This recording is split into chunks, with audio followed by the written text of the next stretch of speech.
میرے عزیزوں، سب سے پہلے ہم سب کو یہ چاہیے کہ دنیا تو نئے سال کے آنے کے جشن کی تیاریوں میں ہے۔ گناہوں کے اڈے سجائے جا رہے ہوں گے، لوگ ادھر سے ادھر سفر بھی کر رہے ہوں گے، اہتمامات کر رہے ہوں گے، لوگ ایک نئے سال کے استقبال کی تیاریاں کر رہے ہیں۔ لیکن ایک مومن بندے کو یہ چاہیے کہ اس کے گزرے ہوئے سال کا وہ حساب بھی تو کر لے۔ حاسبوا قبل ان تحاسبوا، یہ فرمایا گیا ہے کہ اپنا حساب تم خود کر لو اس سے پہلے کہ اللہ تمہارا حساب لے لے۔ ہمارے گزرے ہوئے سال کے اندر کتنے دھکے کھائے، کتنی ٹھوکریں کھائی، کیا کیا نقصانات اٹھائے۔ سب سے بڑی بات تو یہ ہے کہ ہم نے کتنی عبادتیں کی، کتنی ریاضتیں کی، کتنی نمازیں ہماری ضائع ہوئی۔ یہ اگر محاسبہ کر لے انسان تو شاید ہو سکتا ہے آنے والا نیا سال اس کا بہتر طریقے سے استقبال ہو سکے۔ لیکن اگر صرف جشن کی تیاریاں کرتا ہے اور ہر نئے سال میں وہ اسی طرح کے دھوم دھڑاکوں سے داخل ہوتا ہے تو گزرے ہوئے سالوں کی غلطیاں اسے کبھی یاد نہیں آتی۔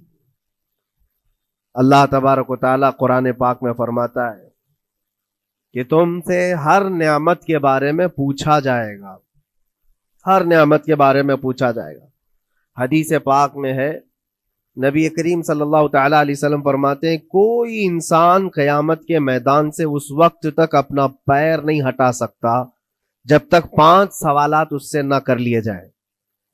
5 سوالات میں سب سے پہلا سوال کیا ہوگا؟ اللہ تعالیٰ یہ پوچھے گا کہ میں نے تجھے جوانی دی، تو نے کہاں کہاں خرچہ کیا؟ یہ پہلا سوال ہے۔ اور محدثین و مفسرین فرماتے ہیں کہ ایک سوال کے جواب میں بندے کو 500 سال بھی لگ سکتے ہیں۔ اپنی صرف جوانی کا حساب دیتے دیتے کسی کو 500 سال، کسی کو 700 سال لگ جاتے ہیں۔ باقی کے جو 4 سوالات ہیں وہ بعد میں ہیں۔ اللہ نے صحت عطا کی تو اس کا استعمال کیسے کیا، دولت عطا کی تو اس کا استعمال کہاں کیا۔ صرف جوانی کا جواب دینے میں جب 500 سال لگ جاتے ہیں تو پوری زندگی کا حساب کیا دے پائے گا؟ اسی لیے میرے عزیزوں، جس کے پاس آج جوانی ہے یا گزر چکی ہے وہ غنیمت جانے، ایک ایک لمحے کو غنیمت جانے۔ اور ایک حدیث پاک میں آپ کو بتاتا ہوں، اللہ کے حبیب صلی اللہ تعالی علیہ وسلم فرماتے ہیں 5 چیزوں کو 5 چیزوں سے پہلے غنیمت جانو۔ اس میں سے 2-3 میں ذکر کرتا ہوں۔ حضور پاک صلی اللہ تعالی علیہ وسلم فرماتے ہیں اپنی صحت کو غنیمت جانو بیمار ہونے سے پہلے۔ آج صحت مند ہو تو اس کی قدر کرو بیمار ہونے سے پہلے۔ ہاتھ نہیں ٹوٹا ہے، ابھی پاؤں نہیں ٹوٹا ہے، سر سلامت ہے، سوچنے کی طاقت ہے، زبان سلامت ہے۔ اپنی صحت کو غنیمت جانو اور ہر دن اللہ کا شکر ادا کرو کہ مولا میری طاقت اور میری حیثیت سے زیادہ تو نے مجھے عطا کیا ہے۔ اور اگر اپنی صحت کا خیال نہیں ہے، قدر نہیں ہے، تو جاؤ کبھی کسی کینسر ہاسپٹل میں جا کر کے دیکھو، کئی ایسے لوگ ہیں جو موت اور حیات کے بیچ لڑ رہے ہیں۔ کچھ تو ایسے ہیں جو روز موت کی تمنا کرتے ہیں لیکن موت بھی نہیں۔ مجھے یاد ہے آج تقریباً 8-9 سال ہو گئے ہوں گے، ایک کینسر ہاسپٹل میں ایک ادھیڑ عمر کے شخص سے ملاقات، میں تیمارداری کے لیے یا عیادت کے لیے جایا کرتا تھا۔ اس شخص نے بستر پر لیٹے لیٹے کہا اس کے گردن میں ایک ایسی عجیب قسم کی کینسر کی پھنسی تھی جس سے ہمیشہ خون اور پیپ رستا رہتا ہے، کافی دنوں سے ہاسپٹلائزڈ ہے۔ لیکن اس کی جو گڑ گڑاہٹ دیکھا اور ریکویسٹ میں نے سنا، کہا کہ حضرت صرف اتنی دعا کر دے کہ میرا سر اٹھے اور میں سجدہ کر سکوں، اس لیے کہ جوانی میں نے سجدے نہیں کی، اللہ کے عبادت نہیں کی۔ اور آج شدت سے خواہش ہوتی ہے کہ میں عبادت کروں یا سجدہ کروں، لیکن سر اٹھاتا ہوں تو یہاں سے پیپ اور خون شروع ہو جاتا ہے، اب وہ طاقت نہیں ہے۔ اس دن میرے دل پہ یہ بات لگی، کیا سچ فرمایا میرے آقا صلی اللہ علیہ وسلم نے، اپنی صحت کو غنیمت جانو بیمار ہونے سے پہلے، کہیں ایسا وقت نہ آئے کہ تم سجدہ کرنا چاہو لیکن تمہارا سر اٹھانے کے قابل بھی نہ رہے، تمہارے پاس وہ طبیعت بھی نہ رہے۔ ایک یہ تو پہلی چیز ہے۔ دوسری چیز نبی مکرم صلی اللہ علیہ وسلم ارشاد فرماتے ہیں کہ تم اپنی جوانی کو غنیمت جانو بڑھاپا آنے سے پہلے. جوانی کو غنیمت جانو بڑھاپا آنے سے پہلے. آپ کو پتا نہیں بڑھاپا کیا ہوتا ہے؟ بڑھاپے میں صرف خواہشیں رہ جاتی ہیں, کرنے کی تمنا رہ جاتی ہے لیکن طاقت نہیں رہتی. بڑھاپے کے اندر اعضاء ڈھیلے ہو جاتے ہیں, نہ وہ صحیح ڈھنگ سے پوری عبادت کرنے کے قابل رہ جاتا ہے, بلکہ وہ سوچتا رہ جاتا ہے کہ کاش میں اپنی جوانی میں اتنی نمازیں پڑھ لیا ہوتا, اتنی تسبیح پڑھ لیا ہوتا, لیکن کر نہیں پاتا. اسی لیے اللہ کے نبی صلی اللہ علیہ وسلم نے فرمایا بڑھاپا آنے سے پہلے اپنی جوانی کی قدر کر لو. اور اتنی تیزی سے یہ جوانی جاتی ہے پتہ بھی نہیں چلتا, بہت تیزی سے گزر جاتی ہے. جوانی ایسا شباب ہے کہ یہ بجلی کی طرح بھاگتی چلی جاتی ہے, کیونکہ جوان ہوتے ہی آدمی کے اوپر ایسی ذمہ داریاں آئیں. اس کو شادی کا خیال آیا, شادی کیا, بچوں کا خیال آیا, بچے ہوئے, پالنے کی بات, گھر بنانے کی فکر, بزنس کی فکر, جاب کی فکر, ان تمام چیزوں میں اتنا گھرا رہا کہ جوانی نکل گئی, بال سفید ہو گئے, پتہ ہی نہیں چلا, بڑھاپا آ گیا. اور اس کے بعد بڑھاپے میں اس کو احتساب کرنے کا موقع ملے تو سوچتا ہے کہ میرے پاس جوانی کے اتنے سال تھے, کاش میں عبادت کیا ہوتا یا کچھ کر لیا ہوتا. لیکن ایک بات یاد رکھو, گیا وقت پھر ہاتھ آتا نہیں, سدا دور دورہ دکھاتا نہیں. سب سے قیمتی چیز دنیا کی یہ وقت ہے جو گزر جاتا ہے. آج کا جمعہ پھر ہم صدیوں بعد بھی یا جتنی بھی زندگی ہو یہ دوبارہ نہیں لے سکتے, یہ واپس نہیں آئے گا ہماری زندگی میں. 2024 کا یہ آخری جمعہ ہے, پوری دنیا سر پٹک لے دوبارہ یہ جمعہ واپس نہیں لا سکتی گزر جانے کے بعد. یہ نظام کائنات ہے, وقت گزر رہا ہے. الوقت کالسیف, یہ وقت تلوار کی طرح ہے, اس کو تم کاٹ دو ورنہ یہ تمہیں کاٹے گا. تیسری چیز رسول پاک صلی اللہ تعالی علیہ وسلم ارشاد فرماتے ہیں, دو چیزیں میں نے بتایا. پہلی یہ کہ صحت کو اپنی قدر کرو, غنیمت جانو بیمار ہونے سے پہلے. دوسری چیز ہے اپنی جوانی کی قدر کرو بڑھاپا آنے سے پہلے. اور تیسری سب سے امپورٹنٹ ہے, اللہ کے نبی نے فرمایا زندگی کو غنیمت جانو موت آنے سے پہلے. پہلے والی دو چیزوں میں تو تمہارے پاس موقع تو ہے. صحت چلی گئی, بیمار ہے, لیکن بیماری میں بھی توبہ کر رہا ہے, اللہ اللہ کر رہا ہے, چلو ٹھیک ہے. جوانی چلی گئی لیکن بڑھاپا ہے, بڑھاپا میں تو اللہ اللہ کر رہا ہے, عبادت کر رہا ہے. یہ دونوں میں تو موقع ہے, لیکن زندگی ختم ہو گئی, موت آ گئی, تب پھر کیا ہے؟ موت کے بعد پھر کوئی عمل نہیں, موت کے بعد کوئی عمل نہیں. حضرت سفیان ثوری رضی اللہ تعالیٰ عنہ کی وہ بات مجھے یاد آتی ہے. ایک جنازہ جا رہا تھا اور اس جنازے کے پیچھے ایک 8 سال کی بچی روتی ہوئی جا رہی تھی. اس کے باپ کا جنازہ تھا, بہت رو رہی تھی, بہت گڑ گڑا رہی تھی. کیا جملہ کہہ رہی تھی؟ کہتی تھی کہ ہمارے گھر پر, ہم پر جو آج مصیبت آئی ہے اس سے بڑی مصیبت کبھی آئی نہیں, بہت بڑا صدمہ ہے, بہت بڑی مصیبت ہے. تو حضرت سفیان ثوری نے اس بچی سے کہا بیٹا تمہارے اوپر جو مصیبت آئی, تمہارے گھر پر جو آئی, وہ کل کو ٹھیک ہو جائے گی, تم پھر معمول پر آ جاؤ گے. بلکہ بات یہ ہے تمہارے باپ پر جو آئی ہے وہ سب سے بڑی ہے, وہ موت ہے, وہ سب سے بڑی ہے, کیونکہ وہ پلٹ کر کے آنے والا نہیں ہے. جنازے کو دفن کر دیا گیا. دوسرے دن قبرستان میں حضرت سفیان ثوری کہتے ہیں اسی قبر کے پاس میں اس بچی کو روتے ہوئے دیکھا. بچی کو باپ سے بڑا لگاؤ رہا ہوگا, قبر کے پاس بیٹھ کر کے رو رہی تھی, یوں کہہ رہی تھی ابا آپ بیمار تھے میں دوائی لا دیتی تھی, آپ سونے کے لیے جاتے میں بستر جھاڑ دیتی تھی اور بچھونے بچھا دیتی, آپ کو اڑا دیتی چادر, اور آپ کو کھانا میں لا کر پروس دیتی. کل کی رات کیسی گزری؟ کیا کسی نے دوائی پوچھی آپ کو؟ کیا کسی نے کھانا پوچھا آپ کو؟ کیا کسی نے بستر جھاڑ کر دیا اور کسی نے آپ کو اوڑھنا اڑایا؟ وہ روتی ہوئی اپنے باپ سے, مرحوم باپ سے باتیں کہی جا رہی تھی. حضرت سفیان ثوری اٹھاتے اور کہتے ہیں بیٹا یہ سوالات اب نہ کر اپنے باپ کو کہ کسی نے کھانا پوچھا, دوائی پوچھی, بستر بچھایا, نہیں. اب یہ پوچھ اپنے باپ سے کل ہم نے جو آپ کو صحیح سلامت دفن کیا چہرہ ابھی تک سلامت ہے یا نہیں؟ ابھی تک پیٹ سلامت ہے یا نہیں کہ پھاڑ دیا گیا؟ کفن ابھی تک باقی ہے یا چھین لیا گیا ہے؟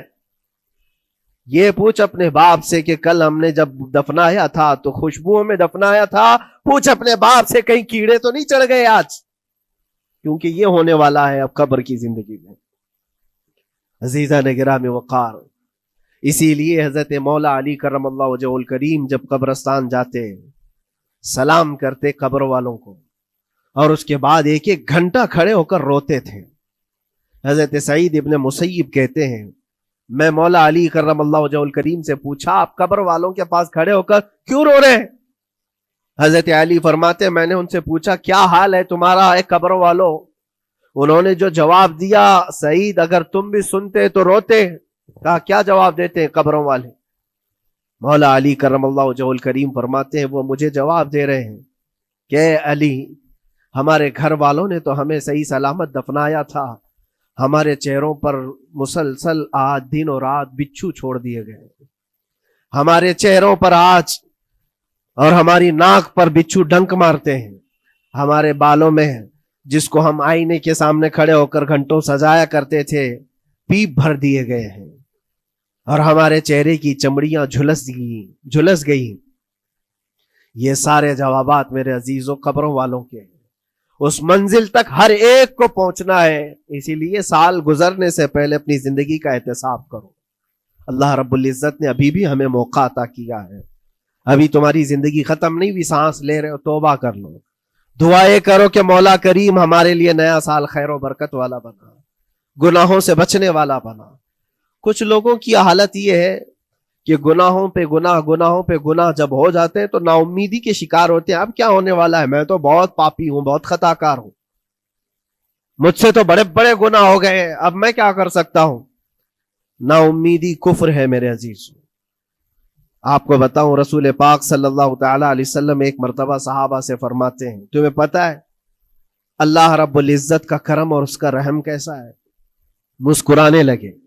صحابہ نے پوچھا آپ کیوں مسکرا رہے ہیں؟ کہا اللہ تبارک و تعالی فرماتا ہے کہ صحرا میں چلنے والا ایک آدمی، غور سے سنیے گا، صحرا ڈیزرٹ، صرف ریت کا میدان، کہیں کوئی جھاڑ نہیں، کوئی عمارت نہیں، کوئی چھاؤں لینے کی جگہ نہیں.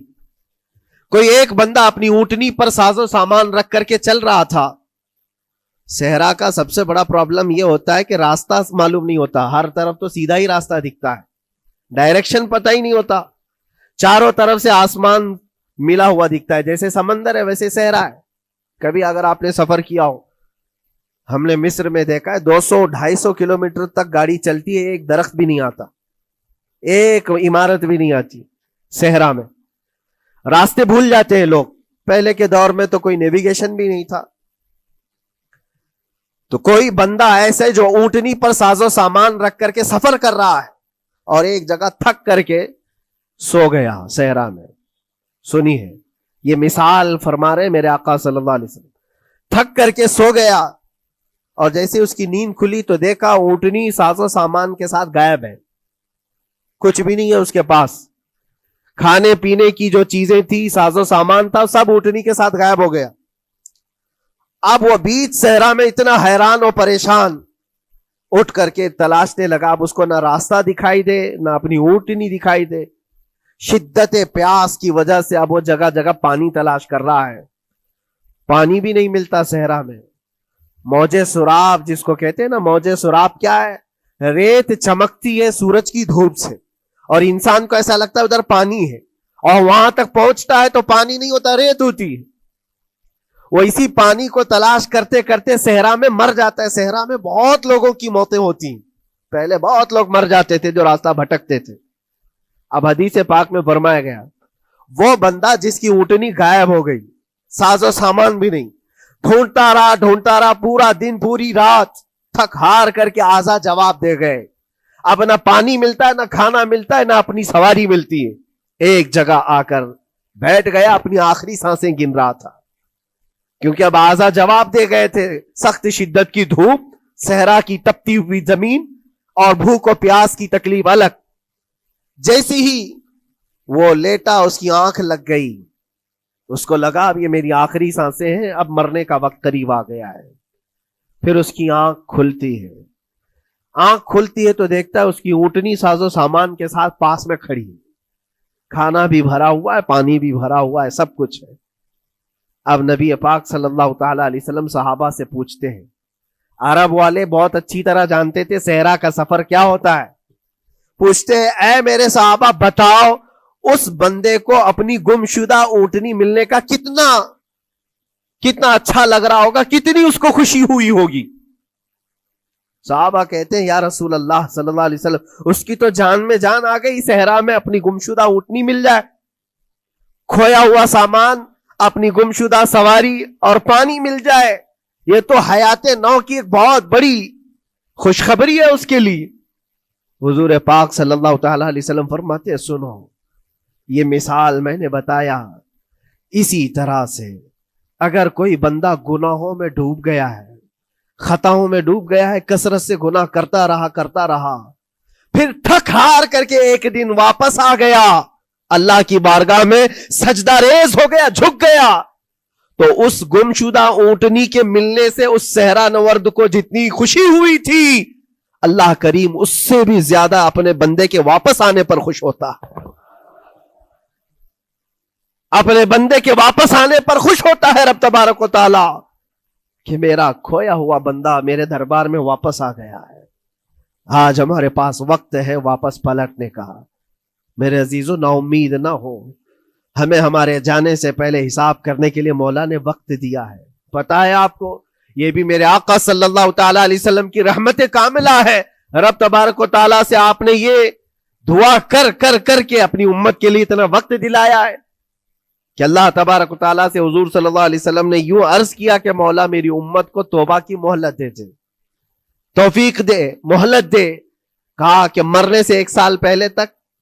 کہا نہیں, یہ بہت لمبا وقت ہے, پتا تو نہیں ہے مرنے سے 1 سال پہلے توبہ کرے گا, کب موت آنے والی معلوم نہیں. کہا مرنے سے مہینہ پہلے تک؟ کہا نہیں, یہ بھی وقت زیادہ ہے. کہا مرنے سے 1 دن پہلے کوئی توبہ کر لے تو معاف کر دیا جائے گا. نبی پاک صلی اللہ علیہ وسلم نے اللہ کی بارگاہ میں گڑ گڑاتے ہوئے کہا مولا 1 دن بھی بہت ہے, اور موقع دے دے میری امت کو اور موقع مل جائے. رب تبارک و تعالیٰ نے 1 دن پہلے توبہ کرنے والے کو معاف کرنے کا وعدہ فرمایا, لیکن نبی رحمت صلی اللہ علیہ وسلم نے عرض کیا کہ مولا اور بھی کم کر دے. رب تعالیٰ فرماتا ہے موت کا جو گرگرا آتا ہے, یعنی جو ہچکی آتی ہے, فرشتے نظر آنے لگتے ہیں, رب تعالیٰ فرماتا ہے اس سے 1 منٹ پہلے بھی توبہ کر لے میں سب معاف کر دوں گا. یہ صرف رسول پاک کی اس امت کے لیے, اس امت کا خاصہ ہے. مرنے سے 1 منٹ پہلے بھی وہ آ جائے اللہ کی بارگاہ میں, مولا معاف فرما دے گا. عزیزان کرام وقار, اسی لیے میں عرض کرتا ہوں کہ وقت تمہارے ہاتھ سے نکلنے سے پہلے تم آ جاؤ اور اسی دربار میں آؤ جہاں بیٹھنے والا صدیق اکبر بنا, جس کے قدموں میں بیٹھ کر فاروق اعظم بنا, جس کی چھاؤں میں چلنے والا عثمان ذو النورین بنا, اور جس کا لعاب پاک پی کر کے حیدر کرار بنا. اس دربار میں آ جاؤ, کامیابی ہماری وہیں رکھی ہے. اللہ کریم ہمارا یہ گزرا ہوا سال, اس میں جتنے ہماری غلطیاں, کوتاہیاں, کمیاں, بیشیاں, گناہ ہوئے ہیں مولا اپنے فضل و کرم سے معاف فرما دے.